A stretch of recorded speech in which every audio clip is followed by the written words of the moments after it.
Bienvenue à la 9e édition des Journées Territoires et Biodéchets, donc organisée avec le réseau Compost Plus et la région Normandie.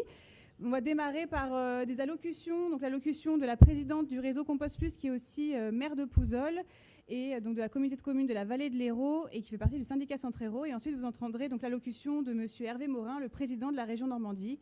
Je vous souhaite à toutes et à tous de très bonnes journées des Journées du Territoire et Biodéchets. Véronique, je vous en prie, vous pouvez monter.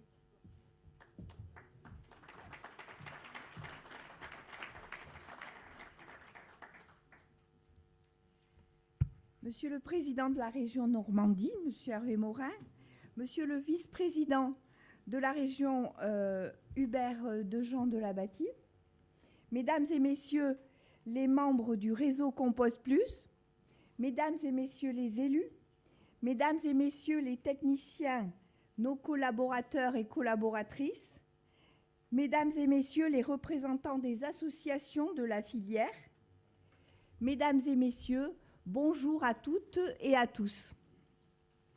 C'est avec un très grand plaisir que je vous retrouve ici aujourd'hui pour la 9e édition des Journées Territoires et Biodéchets du réseau Compost Plus, à Caen, 15 ans après la première édition qui se déroulait sur mon territoire au syndicat Centre-Hérault, dans l'Hérault, en Occitanie. Je tiens personnellement à remercier M. Hervé Morin, président de région, d'accueillir cette année ces journées. Je tiens aussi à féliciter toutes les équipes techniques et en particulier Séverine Villabessé, mais également Fanny Babin, Peggy Messier et Marina Lechèvre, ainsi que l'équipe du réseau Compost Plus, avec Mathilde Borne, Anaïs Sécal et Thomas Collin, ainsi que tous les techniciens du réseau qui se sont impliqués dans l'organisation de ces 2 journées et dont l'expertise fait toute la richesse de notre programme. Je remercie également l'ADEME pour son soutien financier et sa participation à nos journées, ainsi que les professionnels qui sont présents sur le salon qui leur est dédié et que vous pourrez rencontrer tout au long de ces journées. Enfin, merci à toutes et à tous de vous être déplacés pour cet événement majeur de la filière des biodéchets. Donc, bienvenue à chacune et chacun d'entre nous en terre normande. Je le disais, c'est une grande satisfaction de vous retrouver toujours aussi nombreux. C'est ma première édition en tant que présidente du réseau Compost Plus, mais ces journées territoires et biodéchets nous prouvent à chaque édition que notre réseau s'agrandit et la filière des biodéchets progresse, se structure et rassemble. Depuis la dernière édition, en 2019, donc déjà 3 ans, le réseau est passé de 39 collectivités adhérentes, ce qui représentait 13,5 millions d'habitants, à 53 collectivités, soit plus de 25 millions d'habitants. Comme vous le verrez, cet événement est un moment important de la vie du réseau et de la filière des biodéchets. C'est aussi un moment de convivialité, d'échange et de bonnes pratiques, de partage d'expériences ouvert à tous, élus, techniciens, institutions, associations, professionnels et même citoyens. Nous portons ensemble un nouveau modèle de gestion des déchets basé sur l'économie circulaire, la réduction des déchets, la responsabilisation des citoyens et le retour au sol de qualité des biodéchets triés à la source. Ces fondamentaux constituent l'essence même de notre réseau. En effet, depuis sa création, le réseau soutient l'idée que cette transition vers l'économie circulaire pour une autre gestion des déchets est avant tout un véritable projet de société, porteur de nouveaux emplois et bénéfique pour l'environnement, une société où nous ne parlons plus de déchets, mais de ressources, et où le tri à la source des biodéchets pour un retour au sol de qualité serait au cœur du service. Cette transition est nécessaire. tout d'abord, pour atteindre les objectifs réglementaires en matière de réduction et de valorisation de nos déchets, mais aussi pour faire face à des enjeux plus globaux autour de la préservation des sols, qui est une ressource unique et non renouvelable. Les sols constituent un bien commun indispensable pour garantir la souveraineté alimentaire du pays et atténuer les effets du dérèglement climatique. Ainsi, Compost Plus œuvre pleinement pour assurer un retour au sol de qualité des biodéchets. C'est notamment ce qui a été porté dans le rapport Marois pour un pacte de confiance et que nous souhaitons voir retranscrit dans le projet de socle commun. À la veille d'une crise énergétique de grande ampleur, où les tensions sur le gaz ont explosé, nous devrons veiller à ce que la production de biogaz à partir de biodéchets se fasse en totale complémentarité avec les exigences du retour au sol. Maintenant, il faut se remonter les manches parce que l'échéance de généralisation du tri à la source des biodéchets pour fin 2023 laisse très peu de temps. À tous les échelons, nous devons nous mobiliser pour y parvenir. Il n'y a plus une minute à perdre. À notre niveau, avec mon bureau, nous avons défini 3 axes stratégiques pour le réseau Compost Plus. Le premier est de renforcer l'animation auprès de nos membres. Le second, de rester présent auprès des instances nationales. Et enfin, de jouer un rôle de pionnier pour relever les défis futurs. Pour le premier axe, nous avons fait le choix de renforcer l'équipe à travers un recrutement pour multiplier notamment les rencontres régulières entre les membres élus et techniciens. L'année prochaine, nous avons prévu, entre autres, l'organisation d'un voyage d'études, probablement en Italie, ce n'est pas tout à fait défini, au premier semestre, ainsi que l'organisation de nouvelles journées territoires et biodéchets avant la fin de l'année. Concernant le deuxième axe, le réseau dispose d'une réelle reconnaissance au niveau national pour son expertise publique de la filière des biodéchets. Nous sommes présents dans les différentes discussions et dans les groupes de travail au niveau national pour porter la vision de nos territoires et partager nos enseignements sur la filière. Nous avons créé de nombreux partenariats avec des acteurs clés comme le monde agricole. Le résultat est là. Aujourd'hui, d'importantes étapes ont été franchies, notamment en termes d'avancées réglementaires. Mais ce n'est pas fini. Aujourd'hui, le réseau est plus que jamais mobilisé pour continuer à jouer activement son rôle et à participer aux débats nationaux sur la poursuite du développement de la filière, notamment avec le déploiement des collectes séparées des biodéchets, axe complémentaire aux autres solutions, sans lequel les objectifs ne seront jamais atteints, et avec la production de compost de qualité acceptée par les agriculteurs. Enfin, à propos du troisième axe, afin de rester pionnier et de répondre aux enjeux globaux d'aujourd'hui et de demain, dans lesquels la filière des biodéchets est connectée, nous poursuivons nos participations dans des projets de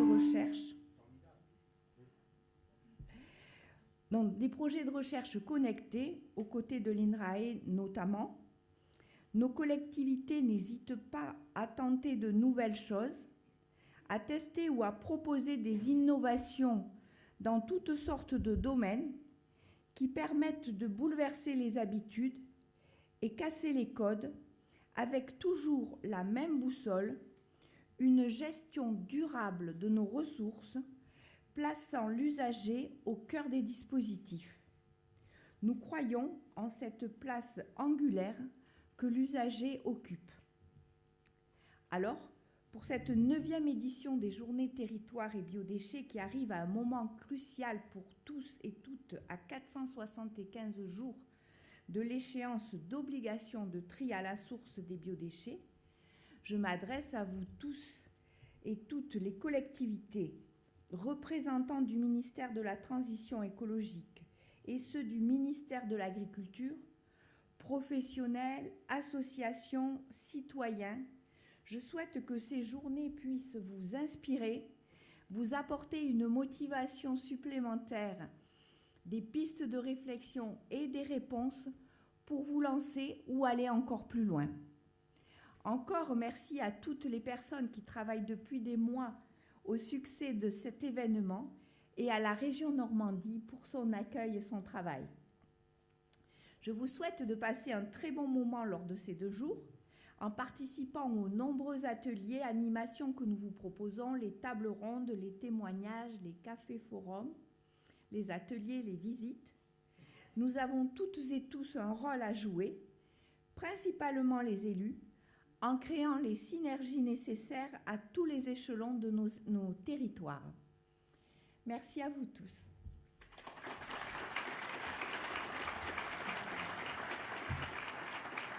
Monsieur Morin, je vous laisse la parole.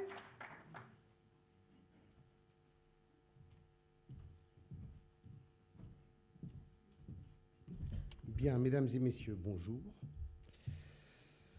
Bienvenue en Normandie pour celles et ceux qui ne sont pas normands, parce que ma collaboratrice me disait que la plupart d'entre vous venaient plutôt du Sud. Au moins la présidente à coup sûr, mais je vais retrouver Carole Delga pas plus tard que demain soir, puisque le congrès de Région de France commence à Vichy demain soir. Saluer nos collègues corses, bretons et Pays de la Loire, m'a-t-on dit? C'est ça? Il n'est pas encore là. Ah, c'est Jean-Michel. Bon, très bien. Et vous saluer toutes et tous en vous disant que je vous souhaite la bienvenue dans la région. Au cas où vous ne le sauriez pas, non seulement n'est plus pluvieuse, comme malheureusement lié à des phénomènes que vous connaissez bien, mais qui est, je vous rappelle, au cas où vous l'auriez oublié, la seule région française qui a su conquérir l'Angleterre dans l'histoire moderne, et que nous avons donné culture, civilisation, société et monarchie au Royaume-Uni. Je le dis parce que je voyais hier le quasi-drapeau normand sur le cercueil d'Élisabeth II, et je vous rappelle que dans le sang de la couronne britannique coule le sang des Normands, puisqu'elle est directement descendante de Guillaume le Conquérant. Voilà. Et donc je vous invite au millénaire d'ailleurs de la naissance de Guillaume le Conquérant en 2027, que nous sommes en train de préparer, qui sera pour nous un grand événement. C'est très très loin du sujet d'aujourd'hui, Présidente, mais c'était pour commencer par quelque chose pour réveiller, vous réveiller dans une matinée de colloque et de salon. Bien. Je voudrais juste, Madame la Présidente et Madame la Déléguée Générale, qui a un nom prédestiné pour s'occuper de l'environnement, vous dire qu'on est très heureux d'accueillir ce moment d'échange et de partage. C'est, je crois, d'abord et avant tout ça. Ce sont des sujets sur lesquels, en quelque sorte, c'est mon ancien parcours léniniste qui me permet de pouvoir le dire. Personne ne sait que j'ai commencé à l'extrême gauche, mais c'est pour vous donner les références. Et donc, il faut en quelque sorte une avant-garde éclairée. Il faut qu'il y ait des précurseurs. Il faut qu'il y ait des femmes et des hommes qui soient en capacité, en quelque sorte, de pouvoir porter des innovations, les partager, pouvoir évoquer les échecs, ce qui marche, ce qui ne marche pas. Et on le voit, je parle devant le président de mon syndicat d'ordures ménagères qui s'occupe de ma petite communauté de communes. C'est un sujet sur lequel on est en permanence en train de tâtonner. Et donc, on a besoin de se retrouver, et ces moments-là, au-delà des moments de convivialité, c'est d'abord un moment où on va pouvoir rencontrer des entreprises qui ont des sujets, qui peuvent évoquer des initiatives, des innovations, et nous, collectivités, partager aussi notre histoire. Sur le biodéchet, la première chose sur laquelle il faudrait que... C'est un peu comme l'énergie, hein. La bonne énergie, c'est celle qu'on ne consomme pas, dit-on tout le temps. Sur le biodéchet, c'est exactement la même question. C'est le biodéchet qu'on ne crée pas. Bon. Et très franchement, sur ce sujet-là, on a au moins pour des compétences, alors je parle des régions, mais Madame le maire, je pourrais parler des communes ou les départements pour ceux qui sont conseillers départementaux. Bref, toutes les collectivités qui gèrent de la restauration collective, on a sur ce sujet-là des marges de progrès absolument gigantesques. Moi, je suis arrivé à la tête de la région. On a décidé de lancer un plan, comme j'imagine partout en France, dans chaque région ou dans chaque collectivité, qui s'appelle le plan Je mange normand. C'est pas très original, mais c'est comme ça que ça s'appelle. Avec l'idée de favoriser les filières courtes, etc. Bon, on a 150 lycées en Normandie. Le premier sujet, c'est d'arriver à faire prendre conscience à ceux qui gèrent nos lycées que c'est un sujet de citoyen dans lequel, normalement, tout le monde devrait être engagé. Et dans une région comme la Normandie, il y a à peu près 50 lycées qu'on n'en a absolument rien à foutre. Soit pour des raisons politiques, parce que comme je suis un mec de droite, ils n'ont pas envie de bosser avec un plan, pour dire les choses telles qu'elles sont, soit parce que, globalement, on a des habitudes, et c'est tellement facile de continuer à faire un cahier des charges pour un appel d'offres où on continue à parler de la vache qui rit, et au lieu que d'essayer de chercher les producteurs locaux, de discuter avec les pêcheurs pour ceux qui ont un littoral qui n'est pas loin, en leur disant quelle sera la pêche du jour ou du lendemain qui me permettra de pouvoir acheter du poisson pas cher et d'avoir du poisson frais, etc. etc. Et donc, la première question, c'est bâtir des filières courtes qui permet bien entendu de lutter contre le réchauffement climatique et de favoriser l'économie locale, et deux, ensuite, de faire en sorte que on ait des restes qui soient les plus faibles possibles. Ça a été ça le plan Je mange normand. Et on constate des écarts absolument gigantesques entre les collectivités, mais aussi entre chaque restaurant de lycée. Nous, le champion du monde, il est à Cherbourg, 22 grammes dans chaque plateau. Très très peu. Et en vérité, il suffit de faire peu de choses pour progresser très vite. Partout où les lycées ont au moins accepté de mettre une bannette qui permet le panomètre, vous savez, un système où les jeunes mettent le pain qu'ils n'ont pas consommé. Eh bien, le seul fait de mettre ça et de dire, voilà, tous les jours, on va regarder un peu si on est capable de faire baisser l'échelle, très vite, on arrive à des résultats assez formidables, où on réduit de 2/3 ou 3/4 le gâchis sur le pain. Et donc, le gâchis alimentaire, c'est le premier sujet. Et là aussi, je suis sûr qu'il y a... Alors, chaque chef de cuisine ou chaque gestionnaire qui est engagé trouve des choses assez malines, et je pense que ce serait bien qu'il y ait en quelque sorte, c'est une suggestion que je fais, peut-être que ça existe déjà, Madame la déléguée générale, mais qu'il puisse avoir en quelque sorte une plateforme collective de votre réseau qui permette à chacun de pouvoir partager les expériences et ce qui marche dans notre restauration collective. Premier sujet. Le second sujet, je ne savais pas que nous étions, Madame la Présidente, à 475 jours de l'obligation de tri des biodéchets. Pourtant, tu me l'avais dit. Mais honnêtement, ce n'est pas la loi. Je veux dire, si le sujet, c'était simplement de faire des lois, ce serait formidable. Hein, on y arriverait tout de suite. Je rappelle que... il me semble que c'est une loi 1992 qui avait obligé au contrôle des assainissements individuels. Je ne suis même pas sûr qu'il soit encore fait sur la totalité du territoire national. Enfin, je crois savoir que non, parce que je connais des collectivités qui ne l'ont toujours pas fait.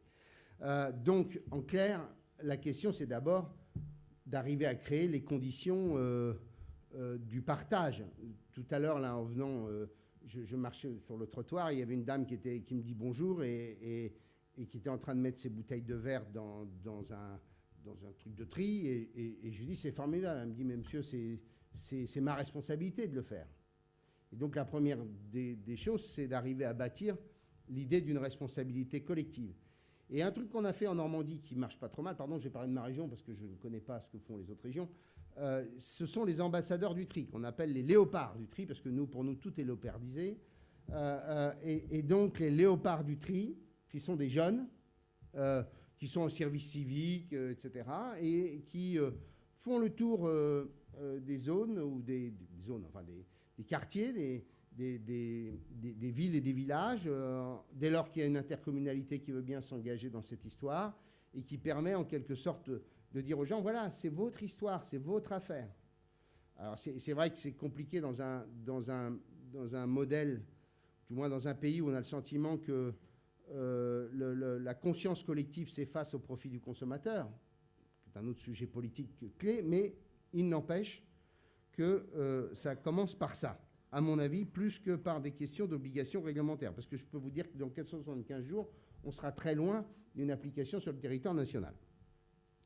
Le deuxième sujet qui, pour moi, est important et qui va fâcher tous ceux qui sont fonctionnaires de l'État, c'est que j'étais la semaine dernière, au nom de Régions de France, au Conseil national de la refondation, et que j'ai été heureux d'entendre le chef de l'État, jacobin s'il en est, expliquer qu'il était temps de passer, ce qui a été aussi le cas d'une conversation avec les 3 présidents des 3 grandes associations de collectivités, AMF, ADF et Régions de France, de dire qu'il était temps de passer à un modèle dans lequel on ferait plus confiance à l'initiative locale et individuelle.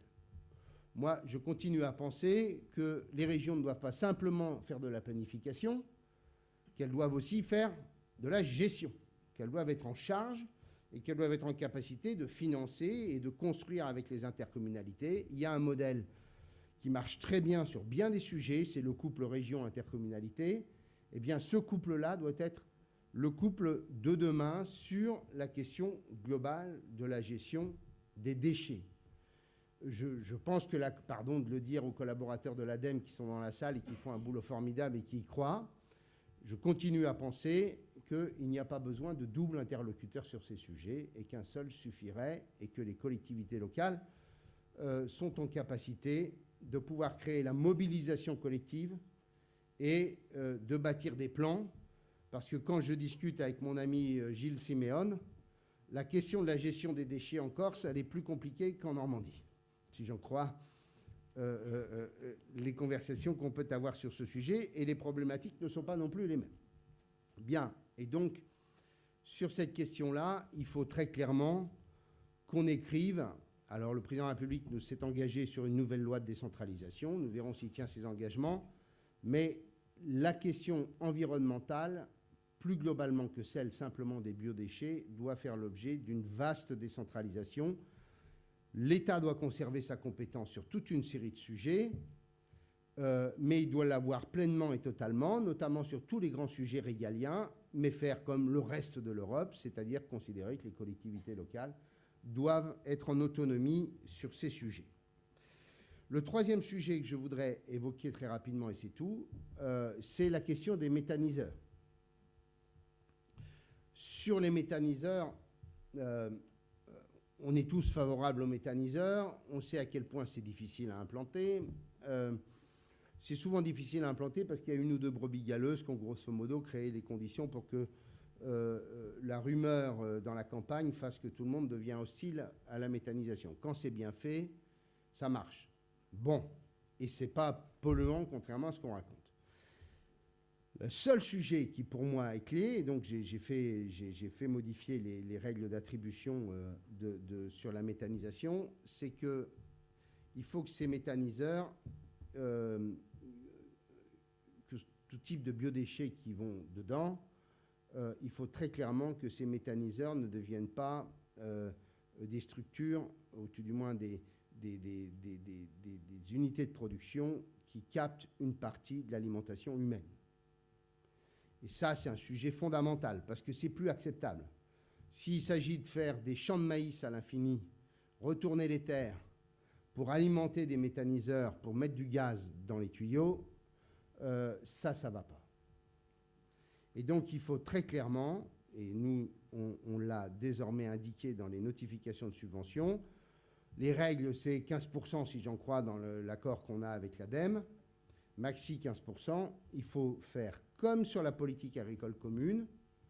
Quand un agriculteur triche sur la politique agricole commune, il est obligé de rembourser toutes les subventions qui touchent de l'Europe. Eh bien, il faut dire aux agriculteurs, si vous trichez sur les intrants de vos méthaniseurs, vous rembourserez tous les financements qui sont liés aux méthaniseurs. C'est absolument fondamental, parce que sinon c'est inacceptable, c'est insupportable de se dire que dans un contexte, c'est celui que vous évoquiez de la rareté de la ressource qu'on continue à avoir des méthaniseurs dont on nous dit qu'il y a des accords d'un agriculteur à l'autre qui fasse qu'il y en a un à côté qui va fournir pour alimenter la bête. Ça, je pense que c'est absolument impossible. Donc, mesdames et messieurs, pour terminer, nous avons en Normandie fait pas mal de choses avec l'ADEME. La région participe à votre réseau. J'ai cru comprendre que nous étions la seule région à y participer. Je vous promets que je vais faire... Si, l'Occitanie n'a pas encore adhéré. Ah si, c'est bon, merde. Je voulais envoyer un texto à Carole immédiatement pour lui dire que, voilà, qu'elle était la bienvenue, mais c'est raté. Je pense qu'il est bon que chaque région adhère à votre histoire, à votre structure, et que chaque région puisse ensuite indiquer aux collectivités locales qu'on a besoin de votre réseau pour bâtir des solutions. Les solutions, elles ne vont pas de soi. Tout est compliqué sur ces sujets-là. Oui, c'est compliqué parce que on s'adresse à une multitude d'acteurs, l'infini d'une collectivité humaine. Et donc, face à ça, on a besoin très clairement à la fois d'éclairer les collectivités et d'éclairer les initiatives pour porter des solutions d'une responsabilité dont, je le rappelle, elle devrait être très largement une responsabilité confiée aux collectivités locales pour rendre tout ça plus efficace. Je vous remercie.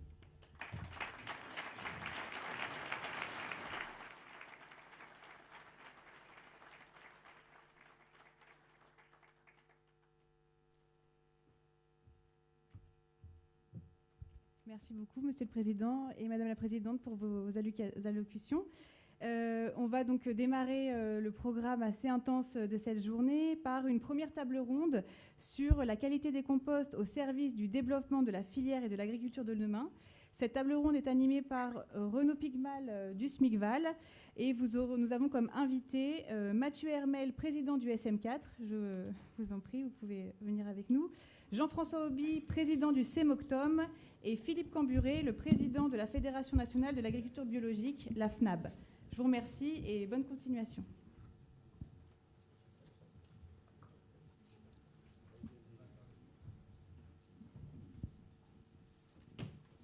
Merci beaucoup.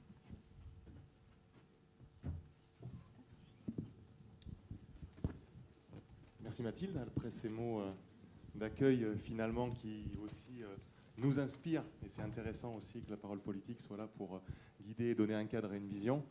On va... par rapport à l'habitude, commencer par la notion de filière. On a souvent l'habitude de reprendre le cadre et rien contre les fonctionnaires d'État, au contraire, et les ministères qui sont présents et qui interviendront tout à l'heure, bien au contraire. Donner le cadre, c'est aussi important. Mais ce qui a été souhaité sur ces JTB, c'est de commencer justement par cette notion de filière.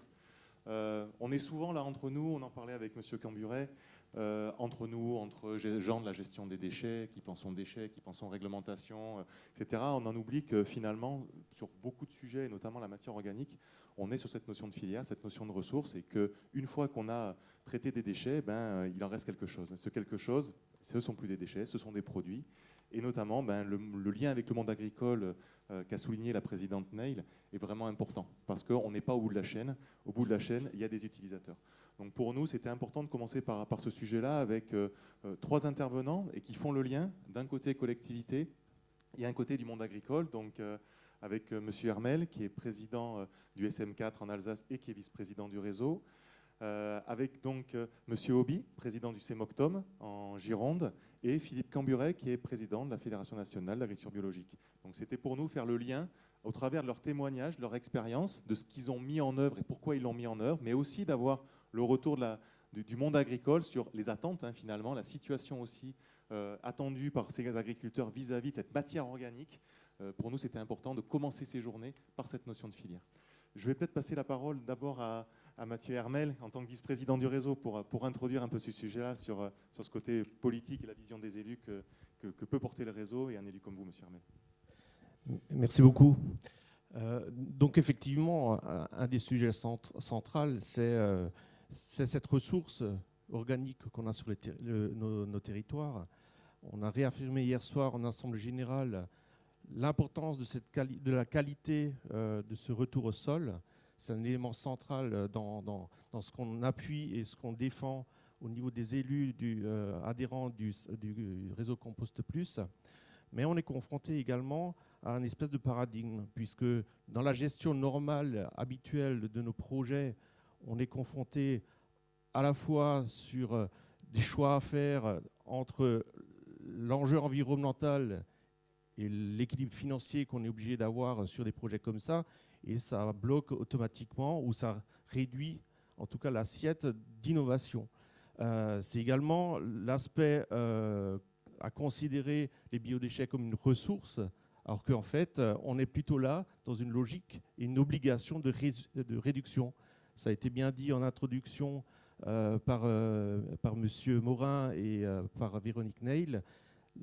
Notre rôle, ce n'est pas seulement d'agir en process sur des systèmes de traitement, c'est aussi d'agir en amont. Le but premier pour nous, c'est de la réduction des volumes de déchets. Et c'est un sujet normal dans nos projets. Mais pour l'avenir, effectivement, c'est aussi d'être confronté de l'autre côté sur notre logique qui est en train de se mettre en place. On l'entend dans nos actualités en termes d'énergie. Voilà.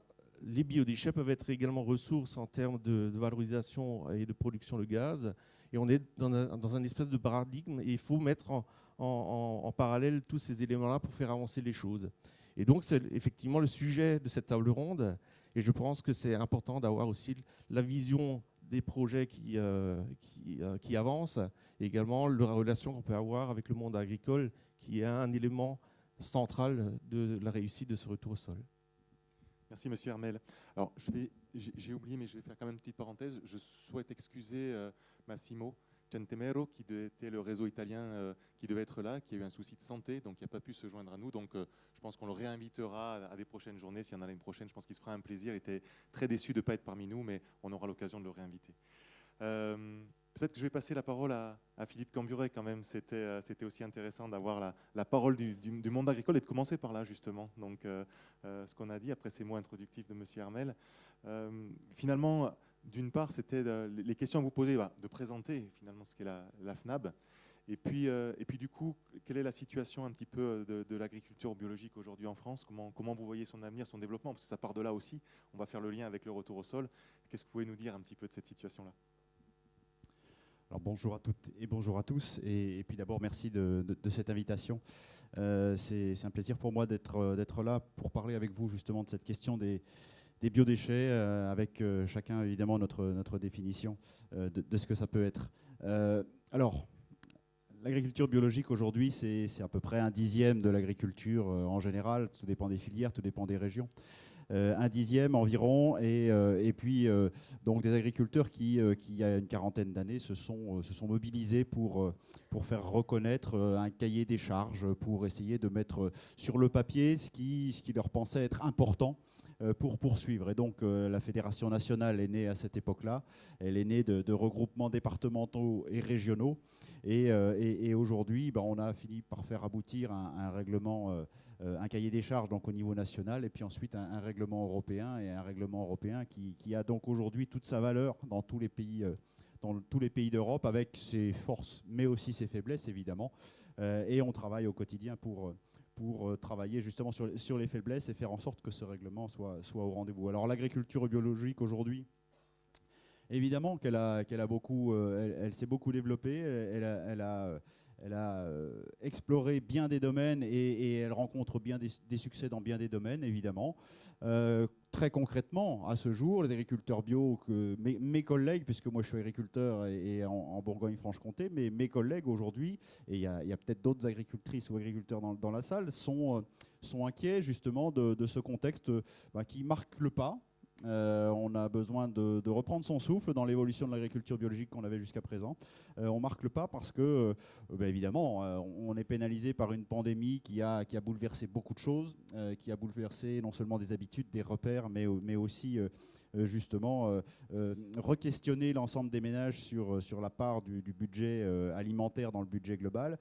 Et puis aussi, on est évidemment aujourd'hui dans une espèce de bataille toujours plus vert, toujours plus écolo, toujours plus précautionneux par rapport à l'environnement. Et dans toute cette jungle d'allégations plus ou moins environnementales, il faut redire encore plus qu'avant ce que c'est qu'un produit bio par rapport à d'autres produits. Et donc de ce fait, aujourd'hui, on a une consommation qui stagne.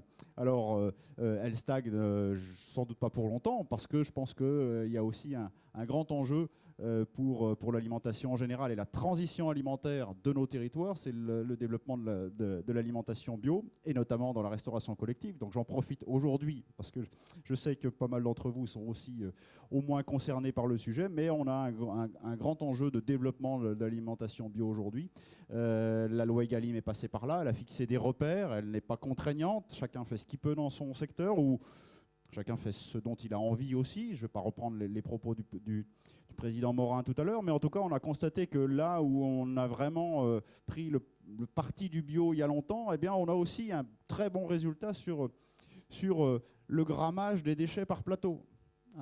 Dans les endroits où on est passé en quasi 100% bio, on a réduit énormément cette quantité de déchets par plateau. Donc on n'a finalement pas explosé les coûts, pas du tout. On est même resté à des coûts tout à fait maîtrisés.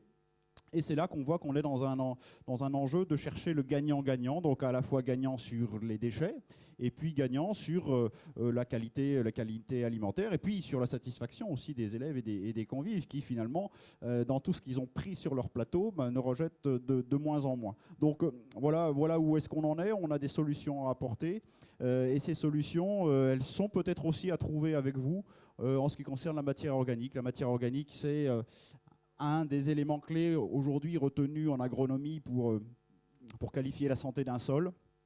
Peut-être un peu trop par rapport à d'autres critères. Je laisserai les scientifiques en débattre à leur tour. Mais en tout cas, c'est un élément clé. Et on a clairement identifié que ce taux de matière organique, de toute façon, quand il devenait trop faible, il fallait y remédier sous peine de voir se réduire largement les rendements des cultures. Donc, pour terminer, il est juste question aujourd'hui de se questionner sur le bouclage des cycles. Depuis qu'on est à peu près tous d'accord sur le fait que rien ne se crée, rien ne se perd, tout se transforme, comme disait vous savez qui, eh bien si tout se transforme, il faut qu'on se mette d'accord pour que tous ces cycles-là ne s'arrêtent pas dans une poubelle, dans une décharge.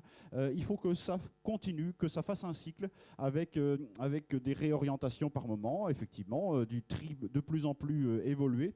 Mais en tout cas, on a besoin de faire retourner effectivement dans nos parcelles agricoles une partie de ce qui n'aura pas été consommé. Donc il y a juste à se retrousser les manches et puis se mettre autour de cette table-là pour que ça se fasse le mieux possible, parce que effectivement, en agriculture biologique comme partout ailleurs, on fait attention à la santé de nos sols, et nos sols ne sont pas des puits sans fond, et on a des sols qui s'épuisent parce qu'on exporte sans arrêt des productions. Et donc ce modèle-là ne tient pas la route, évidemment, et donc il faut réintroduire des amendements. Et le cahier des charges est là pour justement fixer des limites, pas réintroduire n'importe quel amendement, viser absolument et essentiellement les amendements organiques. Et organiques, ça ne peut pas venir uniquement des élevages qui, eux, sont peut-être excédentaires et qui ne peuvent pas épandre leurs effluents partout où ils voudraient. Donc on a d'autres sources à trouver. Donc c'est pour ça que je suis là ce matin, pour en discuter avec vous. Merci, M. Camburet. Mais du coup, quelle est votre vision peut-être sur retour au sol? Parce que vous abordez ces limites. Alors, il y a un cahier des charges de l'agriculture biologique qui est posé. Mais pour vous, en tant qu'agriculteur, quelque part, le sol, on dit souvent que le sol d'un agriculteur, c'est son capital. Donc, dans quelle mesure cette vision, elle a évolué pour vous au niveau du monde agricole, sur cette vision de la qualité du retour au sol? On parle beaucoup de qualité, c'est un mot qui va revenir très régulièrement au niveau de nos journées. Pour vous, c'est quoi la qualité, justement, attendue? Est-ce qu'il y a des lignes rouges, justement, au-delà du cahier des charges, du côté réglementaire? M. Morin disait que la loi ne fait pas tout. Donc, dans l'esprit de ce que vous avez, vous, proposé, de ce qui évolue et des pressions que vous pouvez faire aussi pour l'amélioration, c'est quoi votre vision sur ce retour au sol et cette notion de qualité des amendements ou des engrais organiques pour vos sols? Alors, c'est vraiment un vaste sujet qui peut nous amener dans des détails très techniques qui sont aussi l'objet de débats réglementaires, notamment à l'INAO, puisque le cahier des charges de l'agriculture biologique est conduit par l'INAO en France. Et on a donc de nombreuses questions sur tout ce qui va arriver sur nos parcelles, donc que ce soit sous forme d'amendements, mais aussi sous forme de produits entre guillemets de biocontrôle, des préparations naturelles à base de plantes pour rendre nos cultures plus fortes ou plus résistantes à tel ou tel insecte ravageur ou champignon. Donc tout ce qui va arriver dans une parcelle va être scruté sous ses moindres détails. Et là, en matière de fertilisation, pour moi, par exemple, je ne suis pas éleveur, je n'ai pas d'atelier d'élevage sur ma ferme, et donc je fais des échanges avec des collègues éleveurs entre paille et fumier. Donc la paille, je la vois partir des champs, je la vois très bien, mais par contre, quand le fumier revient sur le champ, effectivement, dans ma tête, je me dis, mais qu'est-ce qui arrive là ? Qu'est-ce qui arrive ? Quels animaux ont produit ces effluents-là ? Avec quels médicaments ils ont pu être soignés ? Est-ce que les éleveurs ont été consciencieux dans la récupération des ficelles et des filets de conditionnement du fourrage ? Et finalement, je vais regarder ce qui arrive dans le champ, forcément avec un œil pas forcément méfiant, mais en tout cas peut-être éclairci, averti, pour être vigilant. Et la notion de plastique, notamment par rapport à tout ce qui peut nous arriver de filières de produits de grande consommation, c'est une des lignes rouges. J'ai vu, par exemple, il y a quelques années, j'espère que ce n'est plus le cas aujourd'hui, mais en tout cas, du digesta, donc des sorties de méthaniseurs, des méthaniseurs qui avaient été alimentés par des restes de grande surface, pas déconditionnés. Donc, vous imaginez les quantités de plastique qui arrivent dans les terres. Ça, évidemment, en agriculture biologique en tout cas, ce sera zéro. Et zéro absolu. Ça veut dire qu'en amont, il va falloir qu'on fasse évoluer certaines règles, certaines techniques, technologies pour arriver à ça. Mais par exemple, pour le plastique, voilà, c'est un grand enjeu de crédibilité aussi derrière. Parce que moi, si je mets sur le marché et si j'invite des consommateurs à acheter ces produits pour lesquels je garantis l'absence de tel ou tel produit, je garantis des techniques, vous imaginez que je ne vais pas tolérer le moindre risque qu'on me dise finalement votre produit il vient d'un champ où finalement on a trouvé des résidus de plastique, on a trouvé des molécules médicamenteuses, on a trouvé des choses vraiment pas sympas. Donc ça, évidemment qu'on va être hyper vigilant là-dessus et ça sera une des lignes rouges. Après, d'autres lignes rouges, ça pourra être par exemple sur l'organisation du territoire. Et vous l'avez dit, et si jamais cette arrivée de matière organique est perçu comme vraiment un plus pour un territoire en proximité d'un bassin de vie important, il va s'agir d'organiser la répartition équitable entre les différents acteurs, les différents candidats, la répartition sur le territoire, mais aussi dans le temps. Je ne vais pas revendiquer un droit à avoir du compost chez moi. Il va falloir que je le partage avec mes collègues. Il va falloir qu'on s'organise tous pour que ça fonctionne le mieux possible et qu'on évacue d'emblée tous les problèmes qui pourront être liés à simplement de la politique locale avec des susceptibilités, des intérêts aménagés. Et donc, c'est une autre ligne rouge, comme on a pu poser des lignes rouges, nous, à la FNAB, sur la méthanisation, sur les panneaux photovoltaïques dans les fermes. Toutes ces questions-là, évidemment, on se les pose. Donc, on fixe des lignes rouges. On n'est pas contre tout, mais on fixe des lignes rouges pour que les solutions qui sont envisagées par les porteurs de projets restent à peu près cohérentes. Donc, on aura des choses d'ordre très général comme ça, réglementaire, politique, et puis très technique, par exemple, sur l'homogénéité de ce qui pourra arriver dans les champs. Et je sais que c'est un enjeu, justement, pour la valorisation, c'est l'homogénéité, les mélanges avec des différentes sortes de résidus pour que l'utilisation agronomique se fasse le mieux possible, le plus rapidement. J'ai en mémoire aussi, par exemple, tous les écueils qu'on a vus avec les boues de stations d'épuration. La présence des métaux lourds, tout ça. Mais tout ça, servons-nous de ça absolument pour ne pas faire les mêmes erreurs et pour essayer d'être le plus efficace possible dans cette valorisation. Et malgré ces lignes rouges, j'ai toute confiance dans ce qu'on peut faire ensemble. Pour vous, la collecte des biodéchets constitue donc une opportunité, réellement. Alors c'est une opportunité, oui, parce que c'est une source de fertilisants à condition donc qu'elle respecte certaines grandes règles. C'est une source de fertilisants, c'est une source de matière organique justement pour certaines productions où on sait qu'on en est déficitaire. En maraîchage par exemple, on sait qu'on a des surfaces assez réduites dans des zones où la pression foncière peut être forte. On n'a pas possibilité de faire tourner les parcelles sur les surfaces des fermes pour récupérer de l'autonomie. Et donc, de ce fait, c'est une opportunité. Et c'est une opportunité aussi de s'insérer dans une transition globale. C'est-à-dire que, je parlais tout à l'heure de l'alimentation dans les cantines scolaires, eh bien, on peut imaginer que justement, quand on a des partenariats qui sont faits entre un gestionnaire d'un lycée et puis des agriculteurs, ce partenariat, il fonctionne dans les deux sens. Entre un lycée qui va gérer ses biodéchets par rapport à une plateforme de compostage et puis des agriculteurs derrière, voilà, c'est toute cette cohérence-là. Et c'est la possibilité de s'insérer dans un tissu local.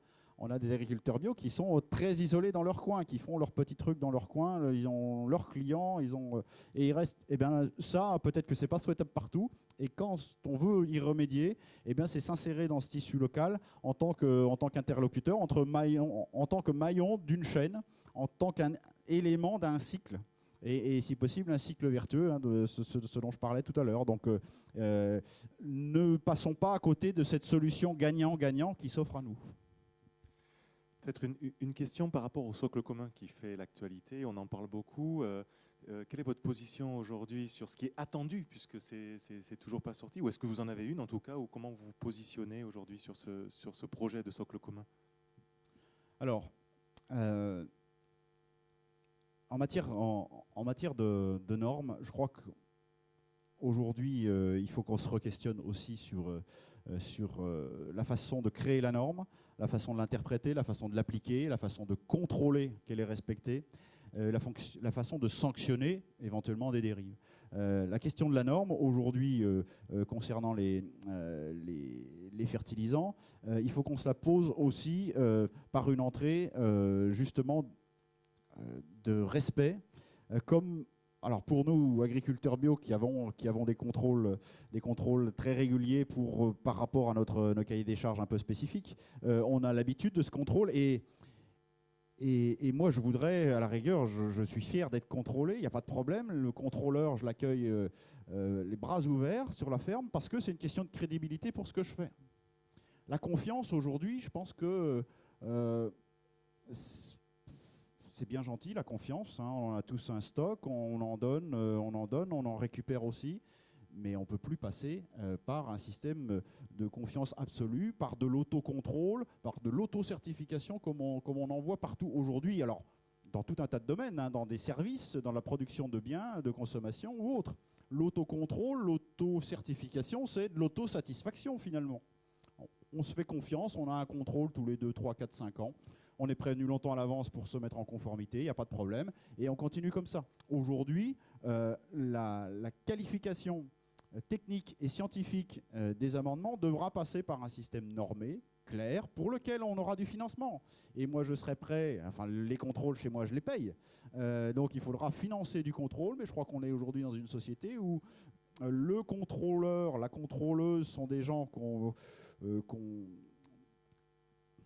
finalement qu'on voudrait voir arriver le plus tard possible, des gens qu'on ne supporte de moins en moins, que ce soit sur le bord de la route ou dans son dossier fiscal. On supporte de moins en moins le contrôle, mais quand il s'agit de santé publique, quand il s'agit d'enjeux de qualité alimentaire, je pense qu'on ne peut pas passer à côté. Donc, dans ces maillons de la chaîne sur la fertilisation, on aura besoin, je pense, d'une norme redéfinie, retravaillée, avec des critères peut-être à re-questionner, mais en tout cas, on ne pourra pas passer à côté de ça.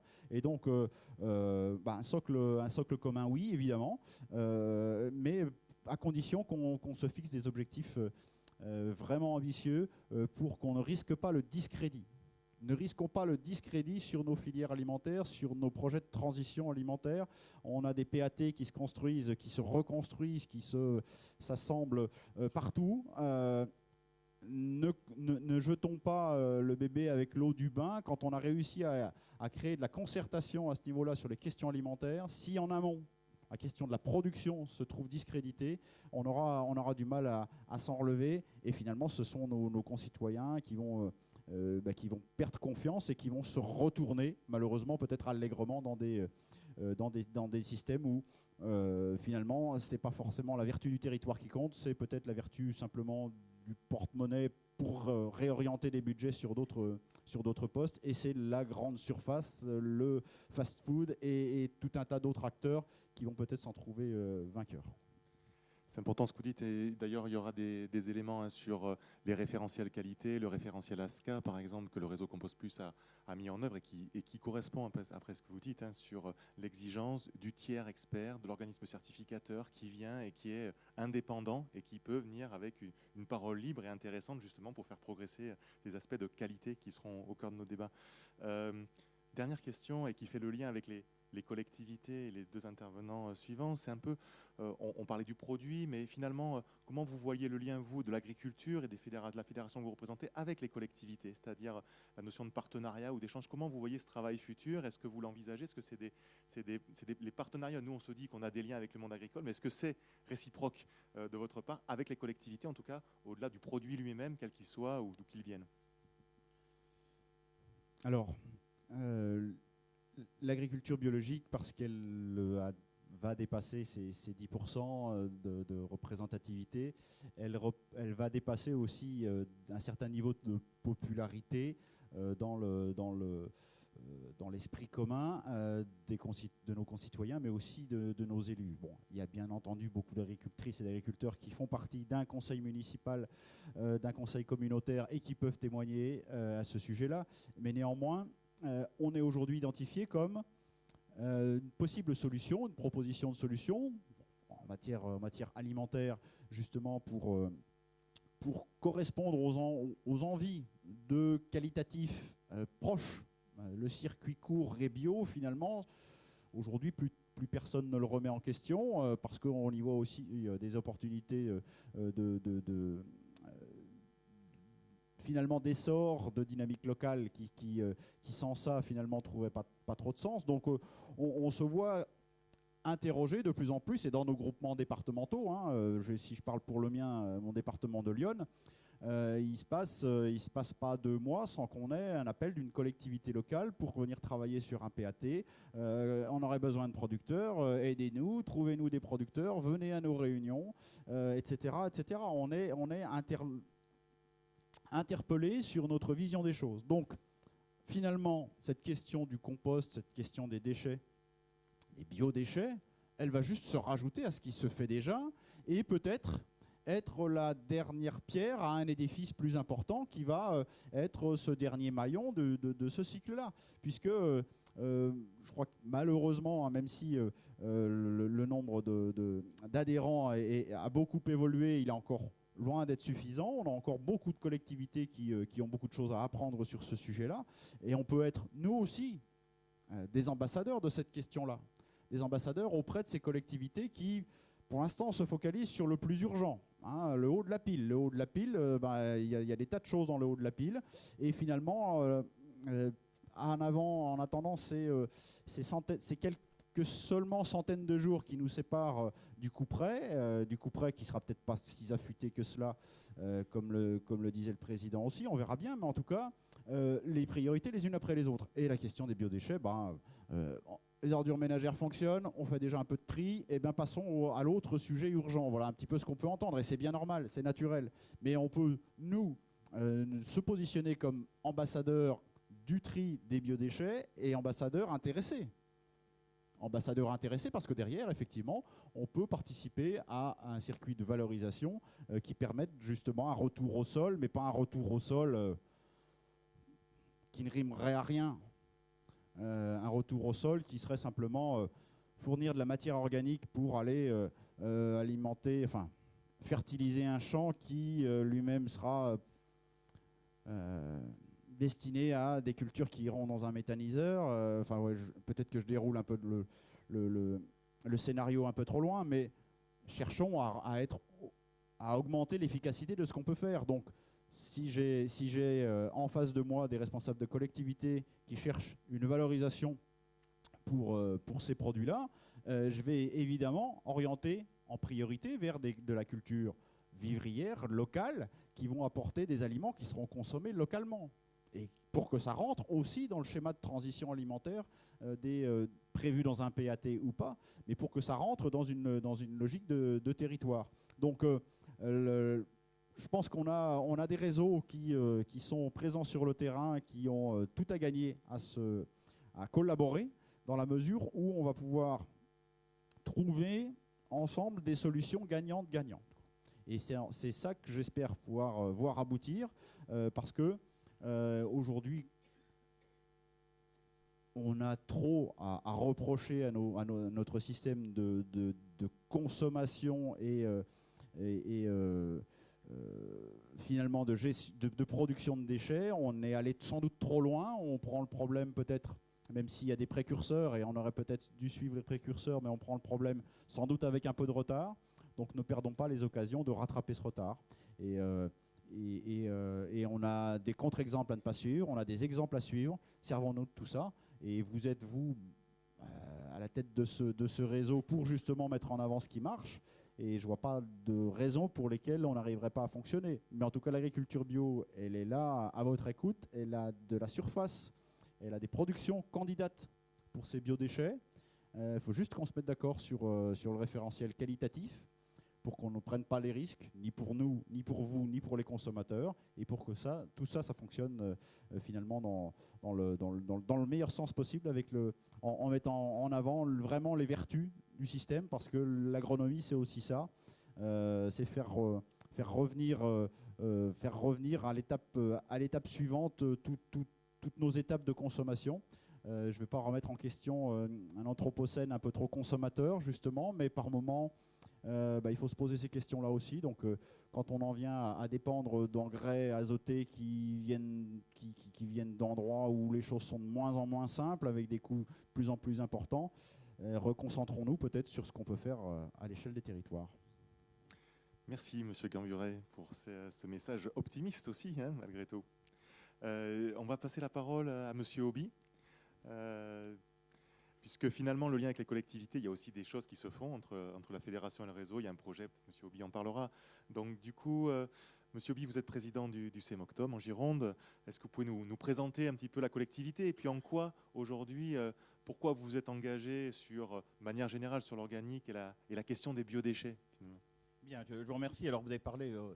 Picmal a parlé de réalisation, on a plutôt parlé de projet, hein, puisque nous sommes effectivement à la veille, 465 jours, si j'ai bien compris, de l'obligation de collecte des biodéchets. Nous avons, dans notre syndicat, mis en place les dispositifs qui permettront de collecter les biodéchets. Ce sera basé sur d'abord le compostage individuel, complété par un réseau de bornes d'apport volontaire, sachant qu'on a déjà un peu de collecte en porte-à-porte sur une quinzaine de milliers d'habitants sur le nord du territoire. Alors ce territoire, d'ailleurs, Renaud Picmal demande de le présenter, c'est ce qu'on appelle l'entre-deux-mers. L'entre-deux-mers, c'est une sorte de triangle entre la métropole bordelaise à l'ouest, la Dordogne au nord, la Gironde au sud, ça représente environ 120 000 habitants.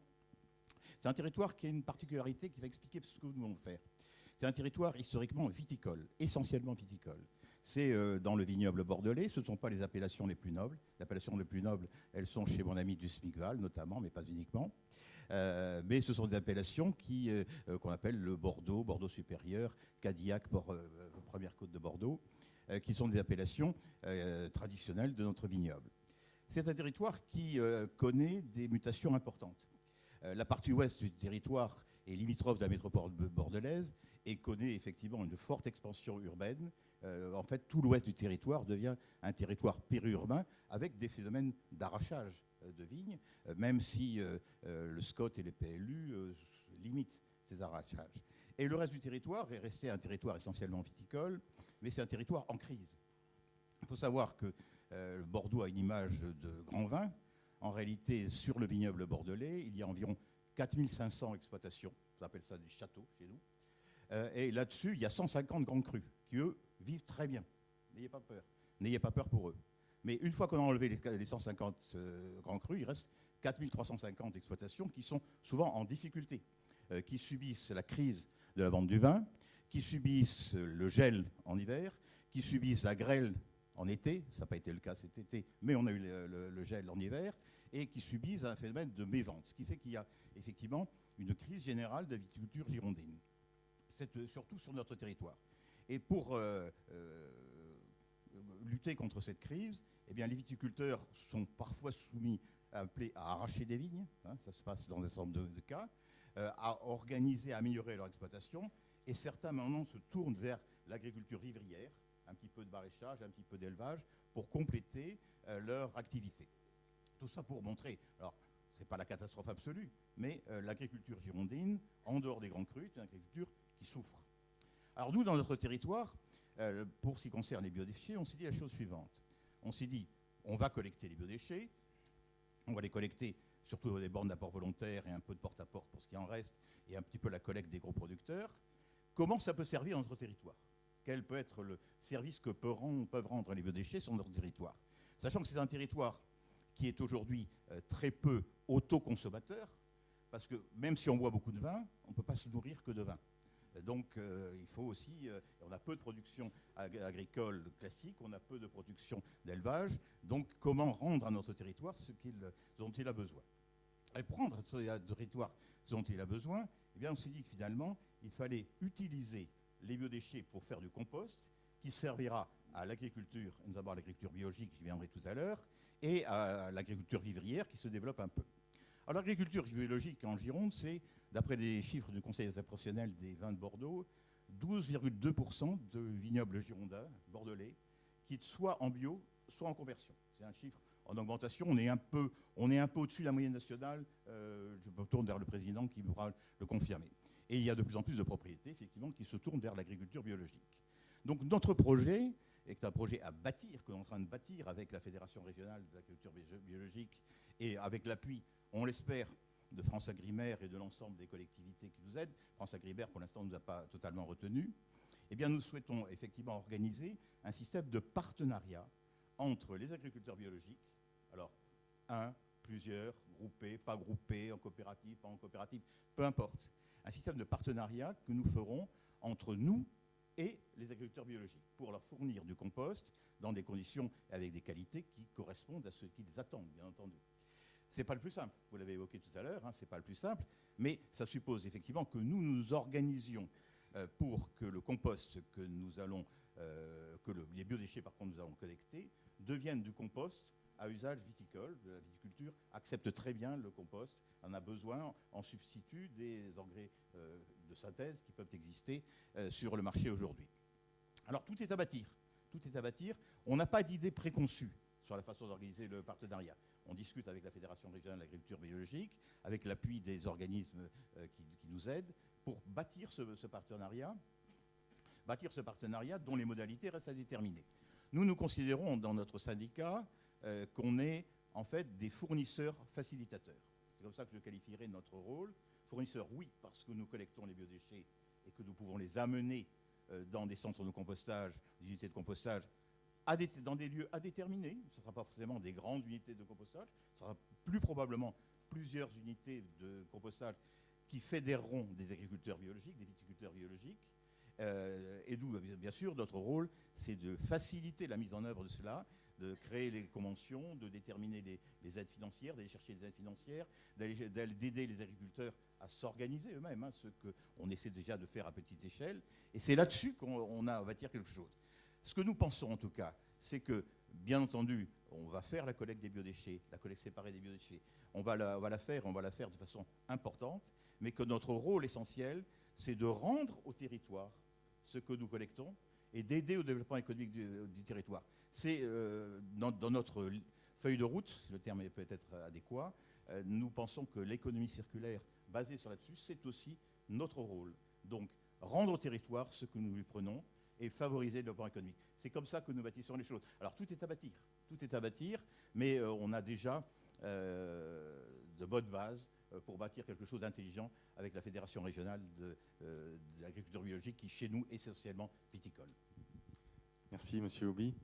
Peut-être on va enchaîner, compte tenu du temps, avec Monsieur Hermel et en tant que président du SM4, cette fois-ci, pour nous faire part de l'expérience de votre structure. Alors, la présenter, pareil, et puis la vision que vous avez de votre territoire et du lien avec ce retour au sol et cette matière organique, ou en tout cas ce qu'on peut en faire.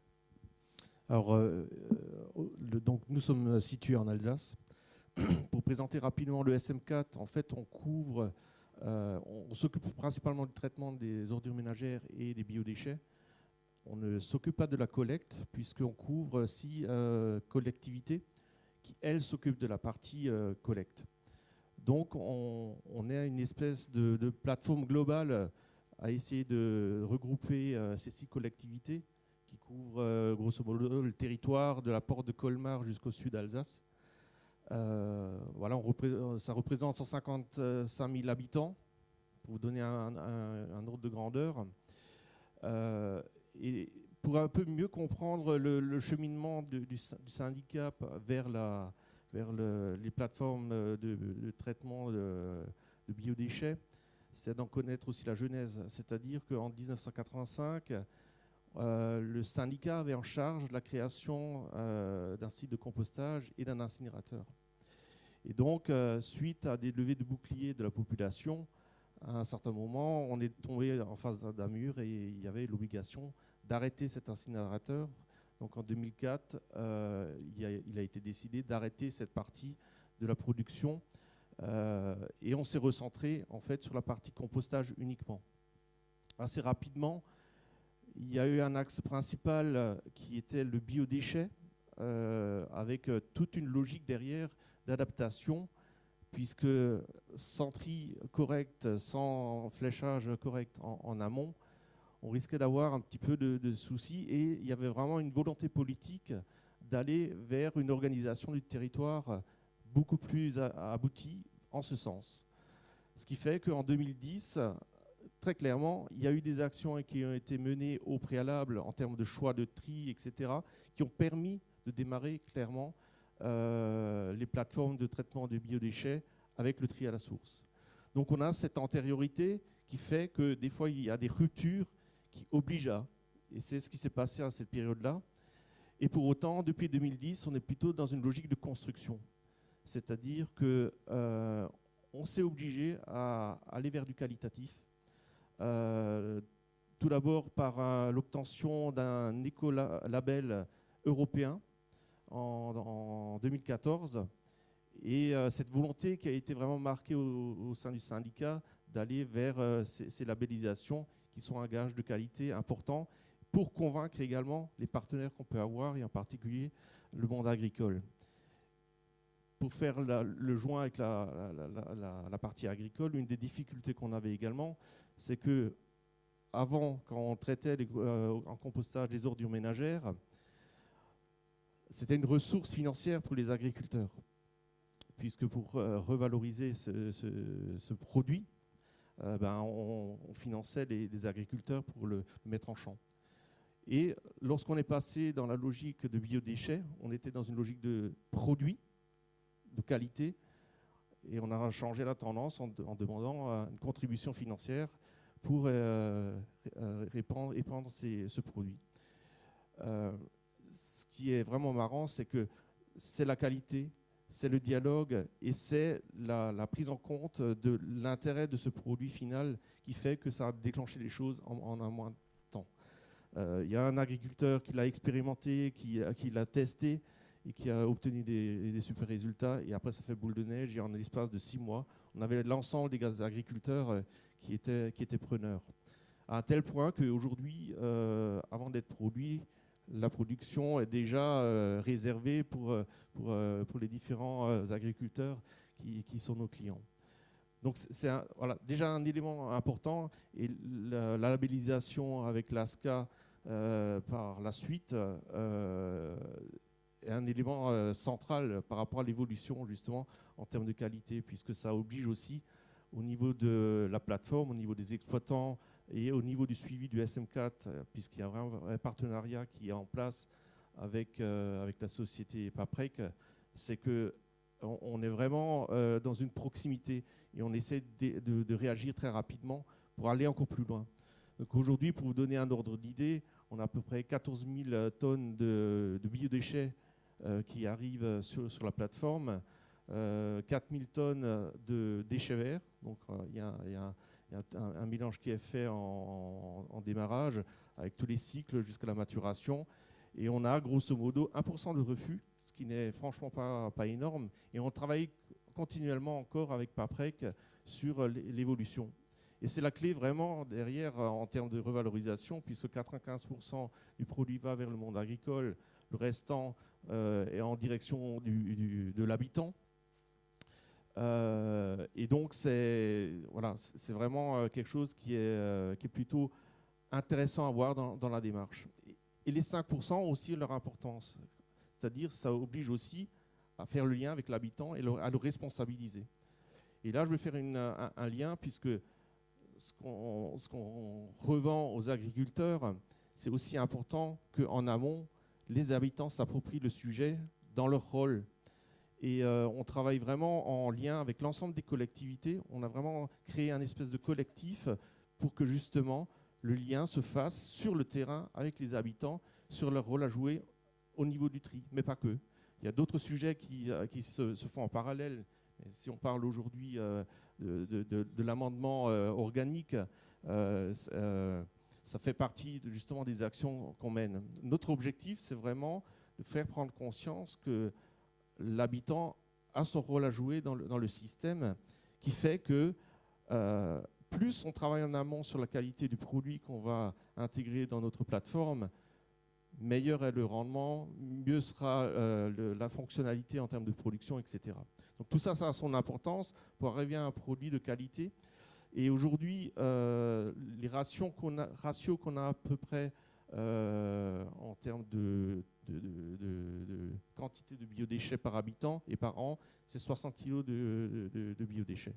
Donc c'est relativement intéressant, mais on n'est pas au bout. On a certainement encore, et on en est convaincu, une évolution à amener.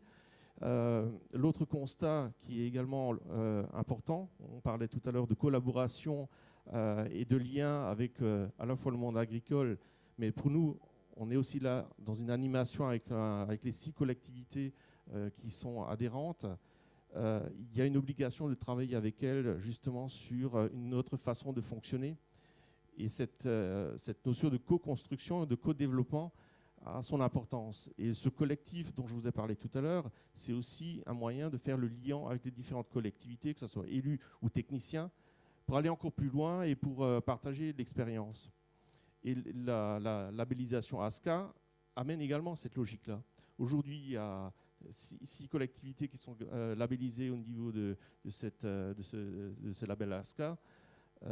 On voit, nous, au niveau de nos techniciens qui participent à cette plateforme, à ce partage, qu'en fait, les expériences des uns peuvent aussi amener justement une vraie évolution de nos technologies dans nos propres plateformes.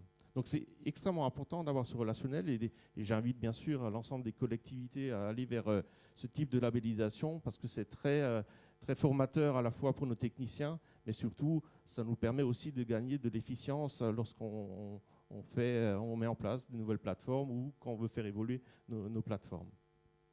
Merci. Vous êtes modeste parce que vous parlez des biodéchets en quantité, mais on pourrait parler de déchets résiduels. Alors on a très peu cité le mot déchet dans cette table ronde, donc merci parce que c'était bien l'esprit de la partie filière, mais je vous invite à prendre contact avec M. Hermel puisque les collectivités de collecte adhérentes au SECPERT font partie quand même des collectivités qui ont des résultats particulièrement intéressants avec des systèmes un petit peu différents et complémentaires. Donc après la table ronde, je pense que M. Hermel, vous serez aussi sollicité sur vos résultats. Peut-être juste un petit mot, tout à l'heure on a parlé énergie, et je sais qu'il y avait un projet un petit peu énergie. Alors au-delà du fait qu'aujourd'hui c'est peut-être plus d'actualité, mais c'était aussi de dire les complémentarités que vous aviez envisagées entre des projets qui pouvaient être des projets énergétiques et des projets de retour au sol. On a souvent tendance à vouloir opposer un petit peu, c'est soit l'un soit l'autre, mais vous aviez quand même un projet, alors il n'est pas abouti pour des raisons sur lesquelles peut-être on ne reviendra pas maintenant, mais c'était aussi de voir ces complémentarités entre la question de l'énergie et du retour au sol, comme l'a dit Mme Neil tout à l'heure. Alors, effectivement, on va certainement en parler demain lors de la table ronde sur le sujet. Effectivement, les élus du mandat précédent avaient choisi d'ouvrir un appel d'offres avec une double filière. méthaniseur et compostage de biodéchets, enfin du moins du digesta issu de la méthanisation. On a été confronté à plusieurs problèmes, parce que déjà ça est tombé en plein dans la période de Covid, de pandémie, donc ça n'a pas facilité la tâche. Mais le réel problème qui a fait capoter cet appel d'offres, qui a beaucoup de sens, on a vraiment défendu ce projet parce qu'il a beaucoup de sens en termes d'évolution des mix environnemental et énergétique qu'on peut avoir, de mon point de vue, dans le futur. Et en fait, c'était principalement des problèmes de coût des matériaux, d'évolution des coûts des matériaux, qui a fait complètement exploser le projet en termes de coûts. Et on voit vraiment la difficulté de cette double filière aujourd'hui en termes de rentabilité. Aujourd'hui, donc, on a dû abandonner ce projet pour en lancer un second, un peu dans l'urgence, puisque ça fait deux fois de suite qu'on prolonge l'aspect contractuel avec l'exploitant. Et la préfecture commence un petit peu à plisser du nez et à ne pas être très content, mais voilà. Et donc, dans une forme d'urgence, on a lancé un appel d'offres uniquement recentré sur le compostage, tout en gardant en tête, et c'est un des éléments phares de l'appel d'offres, c'est qu'il y a une vraie logique d'évolution vers l'intégration de méthanisation. Et je pense qu'on aura de belles surprises, j'en suis persuadé. Parce que les entreprises qui sont aujourd'hui candidates sont très inventives et on veut vraiment intégrer des nouvelles évolutions de technologie et on est très à l'écoute de ça. Donc voilà, ça nous contraint à avoir un petit peu une assiette un peu plus faible en termes de projets pour là tout de suite cette année. Mais on est vraiment dans une logique d'évolution parce que je reste convaincu que demain on parlera d'hydrogène, on parlera de mix énergétique, de stockage et une plateforme de compostage ou de méthanisation, ça peut être un début. Merci. Il nous reste quelques minutes pour respecter le timing. Donc c'était... oui, merci Sébastien. Voilà. Peut-être la parole à la salle si vous avez une ou deux questions avant qu'on puisse passer. Oui, alors...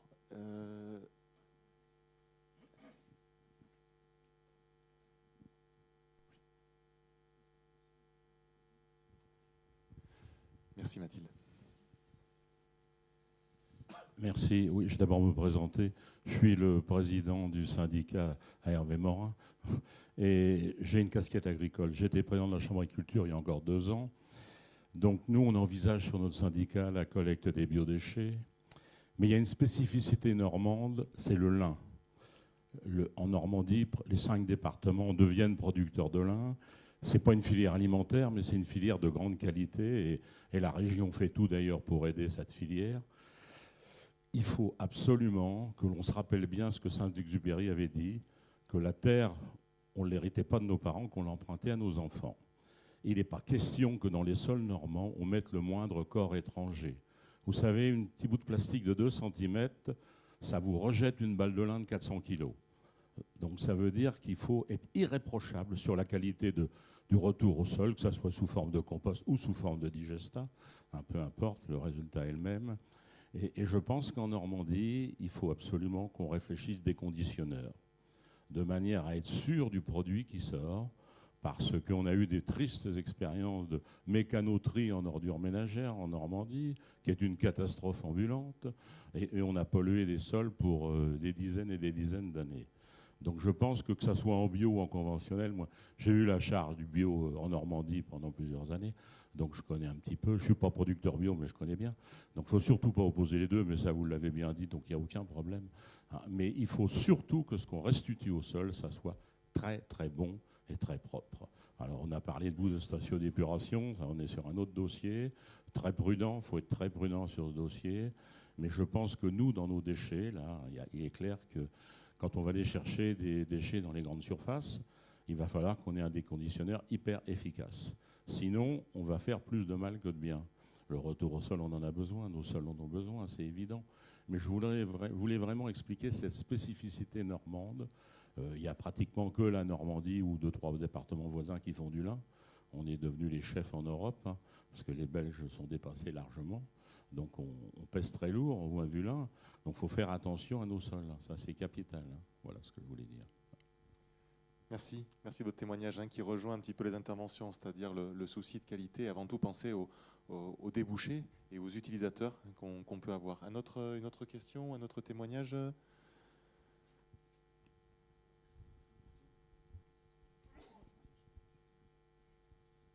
Bonjour, messieurs les présidents de syndicats, est-ce que vous pouvez préciser comment sont gérées vos plateformes de compostage en régie directement ou en DSP Merci.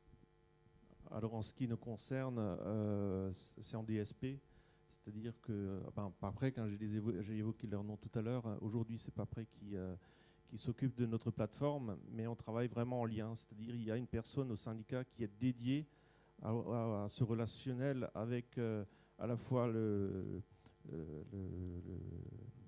producteur, l'exploitant. Mais pour autant, c'est aussi lui qui fait le lien avec le politique, avec le monde agricole. Donc c'est vraiment, l'idée, c'est vraiment de travailler main dans la main sur ces plateformes-là.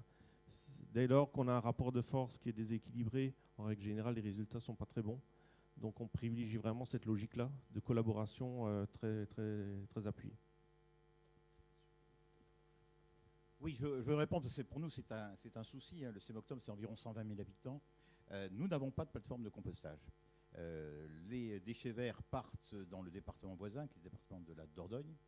Et les biodéchets que nous collectons, nous avons commencé à collecter les biodéchets, sont traités par nos amis du SMICVAL. Sylvain Guinaudy était là il y a quelques minutes. C'est la raison pour laquelle tout est vierge, c'est-à-dire qu'on va pouvoir créer des plateformes de compostage en liaison avec les agriculteurs, on espère en tout cas liaison avec les agriculteurs, avec toutes les exigences de qualité que soulignait le président tout à l'heure, mais ce n'est pas le lin chez nous, mais c'est autre chose, qui va nous permettre, on va partir de quelque chose de vierge finalement, et de partant d'une situation vierge, on voudra créer ces plateformes de compostage sur notre territoire, en liaison avec les agriculteurs, peut-être plusieurs plateformes de compostage, on verra, et donc finalement, d'une certaine manière, on a l'avantage d'avoir tout à bâtir. Mais aujourd'hui, la situation que nous connaissons, situation qui ne nous satisfait pas. Merci. Pour respecter le timing et peut-être si une dernière question. Oui, bien sûr. Merci. J'ai cru comprendre que vous étiez en filière bio. Est-ce qu'il y a déjà des discussions qui vont amener à ce que vous ayez un digestat particulier pour les filières bio? On se rend compte que dans le digestat, il peut y avoir, comme vous le disiez très bien, on ne sait pas ce qui arrive dedans, donc des choses qui ont été traitées aux antibiotiques ou autres. Je parle à un os de poulet qui a été traité antibiotiques et qui arrive dans votre digestat en ferme bio. Est-ce qu'il y a des discussions qui sont particulières? Est-ce que nous, qui vont devoir mettre des solutions en place pour aller récolter le biodéchet de manière spécifique au départ, en tout cas c'est mon cas, est-ce que vous pensez qu'on va aller vers quelque chose où qui va, non seulement on va devoir récolter les biodéchets, mais en plus, ensuite, trier certains biodéchets en fonction de là où ils viennent ou pas, ce qui va apporter beaucoup de complexité? Alors, l'utilisation des biodéchets, l'utilisation des composts est encore pas, malheureusement, suffisamment cadrée par le règlement européen. Le règlement européen, il a beaucoup de travail pour déjà faire de l'harmonie entre tous les pays, entre toutes les latitudes, toutes les habitudes de production, et donc il ne s'est encore pas intéressé à ce sujet-là. Donc ça veut dire que c'est au niveau des États que dans le guide de lecture que l'on s'attache à rédiger dans chaque pays, le guide de lecture du règlement européen, on doit traiter cette question-là. Donc aujourd'hui, concernant les digestats, eh bien la réglementation, elle s'est pas trop posé de questions. Pour l'instant, ne sont autorisés à l'épandage sur des parcelles bio que des digestats qui vont être certifiés en provenance de produits bio. Donc voilà où on en est. Ça veut dire que pour les méthanisations, ça va vouloir dire qu'il va falloir donc faire du tri à la source, de la traçabilité, du contrôle sur toute la filière. Ce qui fait qu'aujourd'hui, en réalité, on a très peu de digestats qui sont apportés sur des parcelles bio. Mais ça mériterait d'évoluer, évidemment. Il suffit qu'on le décide, qu'on mette les moyens en face des décisions, et ensuite on y arrivera. De la même manière que sur les biodéchets, je pense qu'on sera obligé de se fixer des objectifs très ambitieux en matière de traçabilité et de contrôle, de tri, pour pouvoir être au clair vis-à-vis d'une réglementation, mais aussi vis-à-vis d'une opinion publique. Et cette opinion publique, que ce soit pour du lin, pour du vin, pour tout un tas d'autres choses, où on sait à quel point elle est fragile. Enfin, en tout cas, elle est versatile. Les scandales peuvent naître d'un rien. Et on n'a pas besoin de scandales, ni les producteurs, ni vous, les élus des collectivités. On a autre chose à faire que de gérer ça. Donc on a besoin, en amont, de se fixer des objectifs rigoureux en matière de traçabilité et de contrôle. Et je pense qu'il n'y aura pas de problème là-dessus. Mais c'est vrai que ça va forcément augmenter le coût. Cette notion de coût, il va falloir la gérer, et peut-être pas forcément avec un prix de vente du compost qui sera au rendez-vous, parce que les producteurs ont été habitués à être en quelque sorte destinataires d'intrants gratuits pour rendre service à la collectivité. Il va falloir changer complètement, inverser les hémisphères. Là. Ça veut dire qu'il va falloir non seulement rendre un service à la collectivité, mais payer pour rendre ce service-là. On va se dire, mais la collectivité, qu'est-ce qu'elle pourrait bien faire si elle n'avait pas nos champs pour répandre ces produits-là? Elle serait bien embêtée. Donc moi, je ne vais pas payer, je ne vais pas mettre cher sur la table pour accueillir ces biodéchets. Donc ce rapport de force dans la construction du modèle économique va être évidemment là la clé. Mais je pense qu'on ne pourra pas économiser beaucoup sur la traçabilité et sur le gage en matière de sécurité. Et ça sera ça, à mon avis, une des pierres du succès. Sinon, on va rapidement à la catastrophe, et le discrédit, il est trop rapidement apporté pour un rien. Un article dans un journal au mauvais moment, au mauvais endroit, peut faire tomber beaucoup de choses. Merci de votre attention, et juste souligner le fait qu'on a évoqué la filière. Je pense qu'il y a des mots comme l'alimentation qu'on n'a pas l'habitude d'entendre quand même dans ce genre de colloque d'endroit. On a parlé d'alimentation, on a parlé d'agriculture, de vision aussi de territoire, c'est-à-dire que les élus ont témoigné de vision beaucoup plus large qu'une vision déchets, et de lien avec le territoire. Je pense que c'est vraiment extrêmement important dans les visions qui sont portées et aujourd'hui dans les enjeux qui nous attendent. Merci de vos interventions à tous les trois, et vous avez droit à une pause maintenant. Merci, bonne journée.